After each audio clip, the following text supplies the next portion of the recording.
ए B C B three non coplanar unit vectors. Non coplanar का मतलब हुआ कि ए बी सी का S T P A dot B cross C not equal to zero, यानी कि box of A B C not equal to zero. एक तो ये इंफॉर्मेशन हमें दे रखी है। दूसरा कहा such that the angle between every pair of them is pi by three, यानी कि ए और बी और सी और ए तीनों वेक्टर्स के पेयर में हमें एंगल पाई बाई थ्री दे रखा है। इसका मीनिंग जब हम इसका मतलब A dot B is equal to mod A mod B cos of pi by three. Pi by three से मतलब ये हो गया हाफ, और ये यूनिट वेक्टर्स हैं तो 1 × 1 × 1/2। It means A dot B या बी डॉट सी या सी डॉट ए, इन तीनों की ही वैल्यू हमें हाफ दे रखी है, कहीं यूज में आएगी तो हम इसे ले लेंगे। आगे दिया एक वेक्टर इक्वेशन दे दी A cross B cross C equal to P times of A Q times of B R times of C. P Q R some scalar, then scalars में रिलेशन पूछा है। और देखिए जब भी आपको स्केलर्स की रिक्वायरमेंट होती है तो स्केलर प्रोडक्ट कैसे बनता है, ए डॉट बी से। तो यहाँ पे अगर हमें पी क्यू आर की वैल्यू चाहिए तो उसका तो अगर हम यहाँ पर ए से डॉट लेते हैं तो A dot A cross B plus A dot B cross C. जरा यहाँ समझने की कोशिश करें, ये एक S T P box of A B C बना है, यानी कि यहाँ पे ए दोनों सेम है तो इसकी वैल्यू क्या बन जाएगी, ज़ीरो।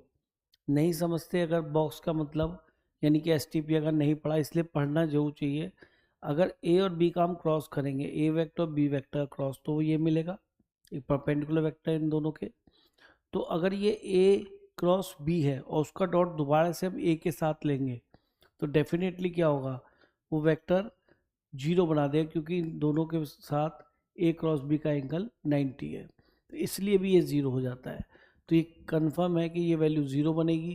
तो जब जीरो बनेगी तो केवल आपको क्या दिखाई देगा, box of A B C दिखाई देगा, that is S T P of three vectors. और फिर हमने ए से डॉट लिया यहाँ पे, तो ए डॉट ए तो हो जाएगा मॉडुलस ऑफ ए स्क्वायर, वो 1 है।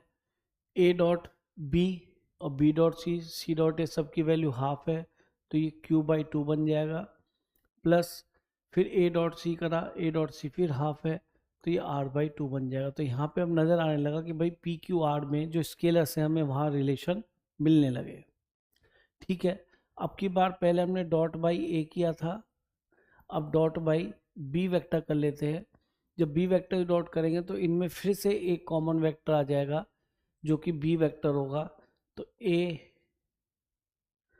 तो B dot A cross B, फिर से वही कहानी है, ए क्रॉस बी आपको यहाँ मिलेगा, और जब हम इसका बी से डॉट करेंगे तो वो 90 होगा इन दोनों वेक्टर्स के, तो फिर से ज़ीरो बन जाएगा। ऐसे ही यहाँ बी से डॉट होगा तो ये भी ज़ीरो बन जाएगा, तो ज़ीरो इक्वल टू क्या मिलेगा, ए, और ए डॉट बी कितना है हमारा, हाफ। प्लस यहाँ बी का बी से डॉट होगा तो मॉड बी स्क्वायर बनेगा, जो कि 1 है क्योंकि बी एक यूनिट वेक्टर है। फिर बी डॉट सी बनेगा तो ये भी हाफ मिल जाएगा। देखिए हमने यहाँ पहले ही निकाल रखा है, इक्वेशन नंबर 2 आ गई स्केलर्स में। अब डॉट बाई हम करेंगे वेक्टर सी, तो यहाँ पे ए बी सी का एस टी पी बन जाएगा, box of A B C. और यहाँ पे हमने सी से करा तो ये भी ज़ीरो बन जाएगा, सेम कंसेप्ट। फिर आपने ए डॉट सी करा तो वो दोबारा से हाफ मिलेगा जो कि यहाँ से आ रहा है।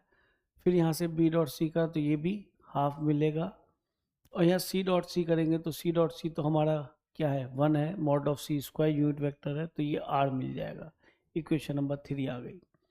अब एक तरीका तो ये है कि S T P of A B C निकाल लिया जाए, लेकिन यहाँ पे एक इक्वेशन हमें नज़र आ रही है कि अगर हम इसमें से इक्वेशन 1 इक्वेशन माइनस कर दे इक्वेशन नंबर 3 तो ये ज़ीरो बन जाएगा, और यहाँ पर ये क्या बच जाएगा, p/2, ये q/2 कैंसिल, और ये r/2।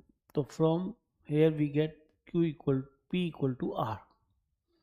तो अगर p=r आ गया तो शायद हम यहाँ से कुछ काम कर सकते हैं, इसको आगे टर्म में लिख लेते हैं। तो 0 = ये p की जगह r रखा तो r/2, ये r/2 बनेगा प्लस r/2 मर्ज होकर r हो जाएगा, r plus Q equal to 0, तो r equal to minus Q आ जाएगा। यहाँ तक भी कोई प्रॉब्लम नहीं।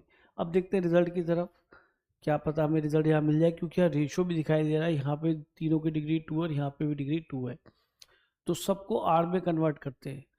तो p की जगह हमने r रखा तो ये r² हो गया। इस रिजल्ट की तरफ देखिए, q की जगह हमने r रखा तो माइनस r का स्क्वायर फिर से r² हो जाएगा, प्लस r² को r² रहने दें ताकि कैंसिल हो जाए, और q की जगह दोबारा से हमने माइनस r रखा तो ये भी r² हो गया, तो ये हो गया 4r² अपॉन r²। तो देखिए ज़्यादा कैलकुलेशन नहीं करना पड़ा, हमारा रिजल्ट 4 आ गया। तो एक इजी क्वेश्चन है,